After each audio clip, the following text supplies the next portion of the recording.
Bonjour. Alors, carte Capacitos numéro 17. Soit tu te décides, soit tu attends toute ta vie. C'est tout simple, hein. C'est une carte jaune, une carte mentale. Parce que ça concerne le mental. Ça concerne le décisionnel. Ça concerne l'indécision. On n'a qu'une vie. Et idéalement, ce serait bien de ne pas se retrouver au seuil de sa vie avec des regrets. Des regrets de ne pas avoir fait ce qu'on aurait voulu faire. Sur une période, enfin, tout au long de sa vie, quoi. Ou même sur des périodes plus courtes. Soit on se décide, soit on attend toute sa vie. Donc en fait, se décider, ça veut dire acter, choisir. On a le libre arbitre pour ça. Donc prendre une décision. Prendre une décision sur un fait, sur une action, sur un choix à faire. Alors ça peut ne pas être forcément simple, mais il y a des outils. Il y a des outils. Moi, j'utilise des grilles décisionnelles quand j'ai des décisions à prendre. Est-ce que j'accepte telle ou telle mission, etc.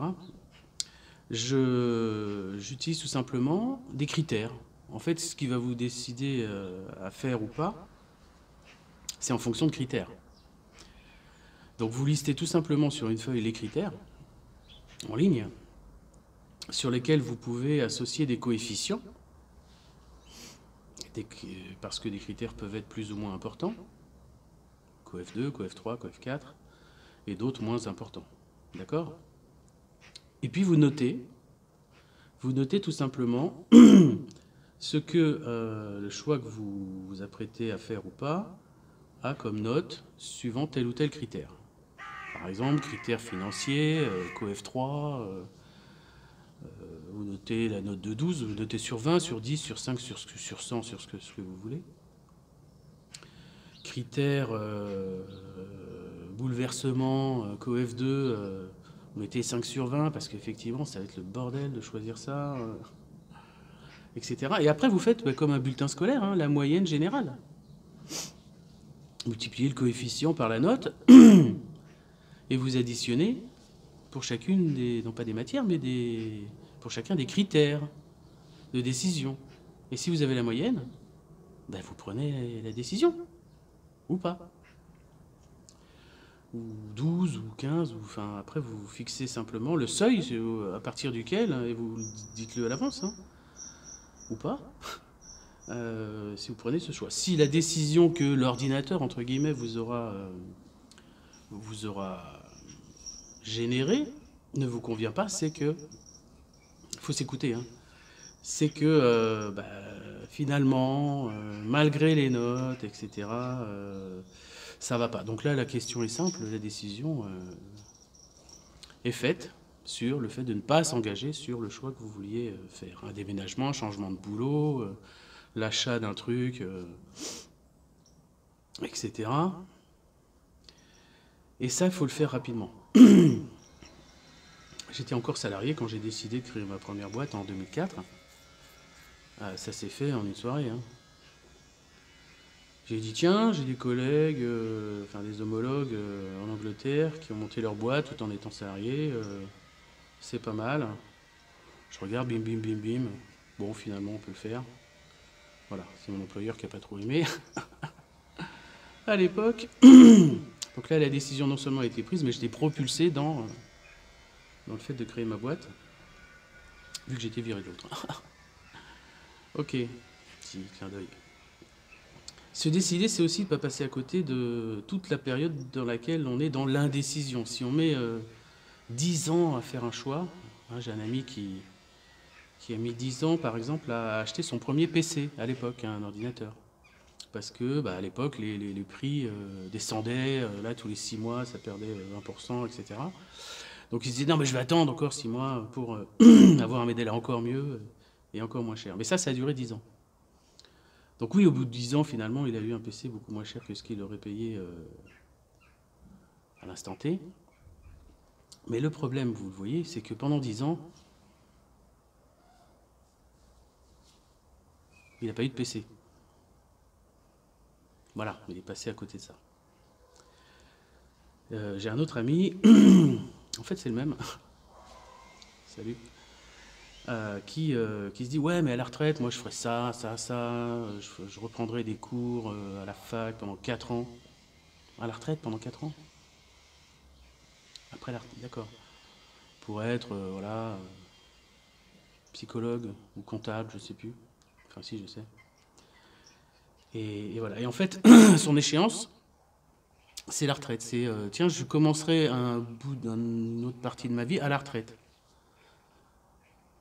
Alors, sachant que c'est pas demain la veille, non seulement ça, mais tout peut arriver entre l'instant présent et le futur. Le but de cette carte, c'est de vous forcer à prendre des décisions maintenant.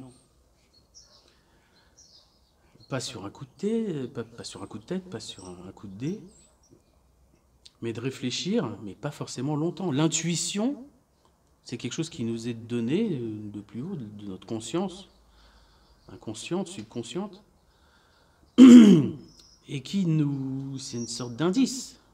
On est tous des inspecteurs avec des indices qui nous sont donnés, et l'intuition est un des plus gros indices pour diriger notre vie. Si on n'avait pas l'intuition de faire tel ou tel choix, voilà. Mais on l'a cette intuition. Donc il faut s'en servir. Servez-vous de votre intuition, parce qu'elle est utile, elle a un sens, elle a un rôle, elle a une mission, c'est de vous mettre la puce à l'oreille, sans que ce soit trop flagrant, etc. Sinon, ce ne serait pas du jeu.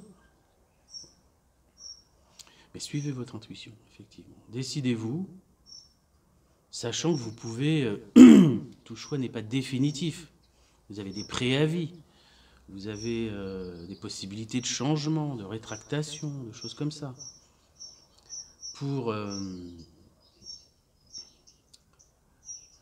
voilà, pour avancer dans votre vie. Si, et en fait, chaque décision, à partir du moment où vous la prenez, il faut écouter l'émotion que ça vous provoque.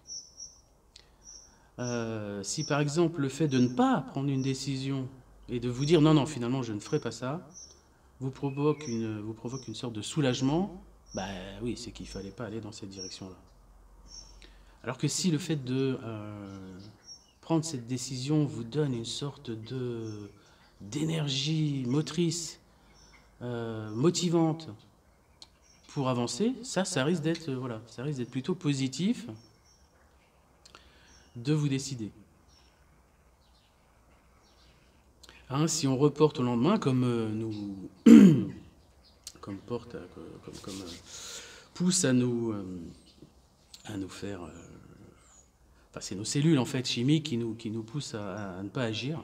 Hein, la chimie du corps nous dit non, non, mais bouge pas, c'est très bien comme ça, pas de vagues, pas de risque. On va vivre comme ça jusqu'à la fin. En mode plante, en mode légume. Voilà. Si on fait comme ça, il y a des gens que je connais effectivement et qui n'en souffrent pas. Alors c'est bien. Donc ils ne souffrent pas de ne pas prendre de décision dans leur vie.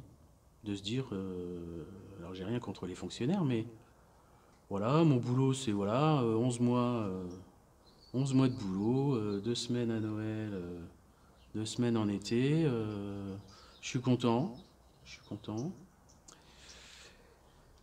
Et puis, tout au long des années, quoi. Jusqu'à voir son âge avancer, se dire ah ouais, quand même. De voir que de plus en plus de personnalités sont plus jeunes que nous. Par exemple, là, moi, j'ai un président de la République qui est plus jeune que moi. Ben, avant, c'était pas le cas. Hein. Tous les autres présidents d'avant, ils étaient plus âgés. Et je suis né sous De Gaulle, hein, moi. Attention, ça rigole pas. Et là, non, on a un jeune, quoi. Puis il y en aura de plus en plus, quoi. De plus en plus, on va aller dans la vieillesse. Hein, avec, on va se laisser pousser la barbe, on va se laisser pousser le ventre, des choses comme ça.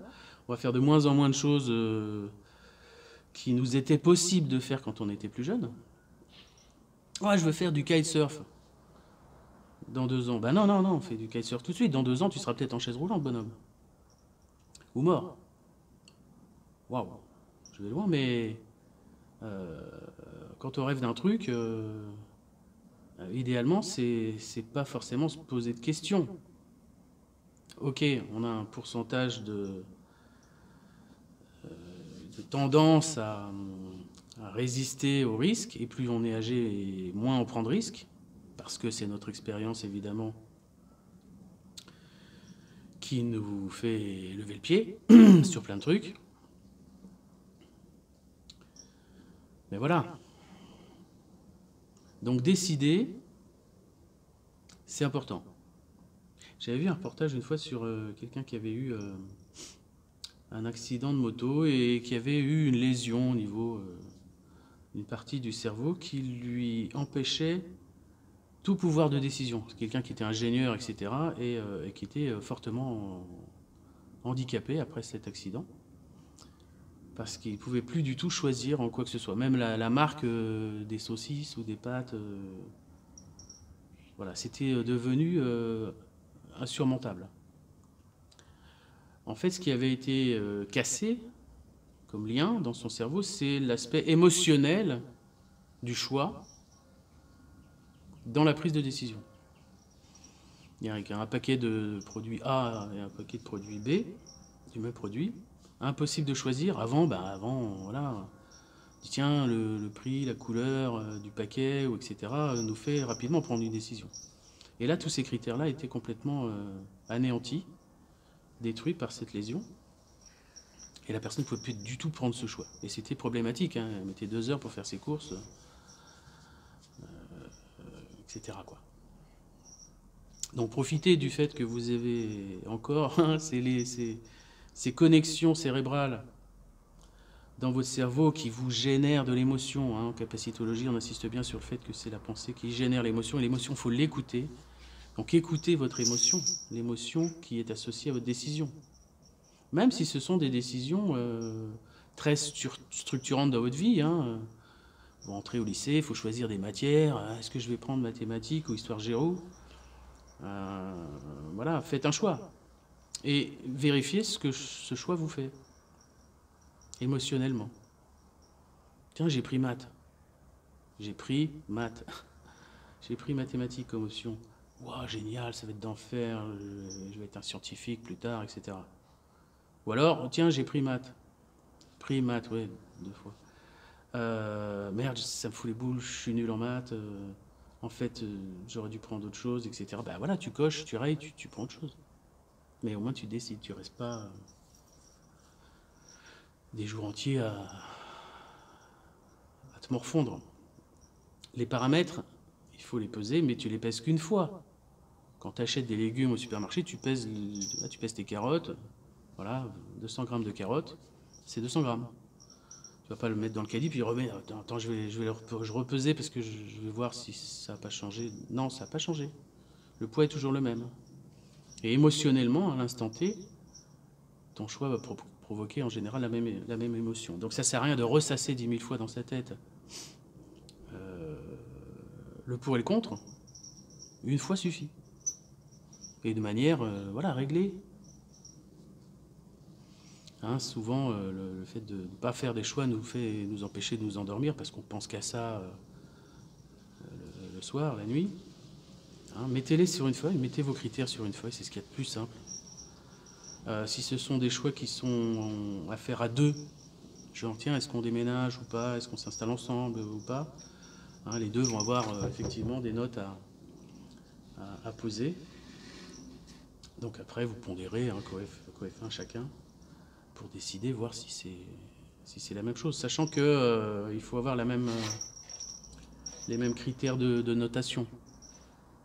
D'accord. Si quelqu'un note assez juste en termes de pourcentage, va mettre des notes entre voilà, sur 26, 14, 18, c'est bien.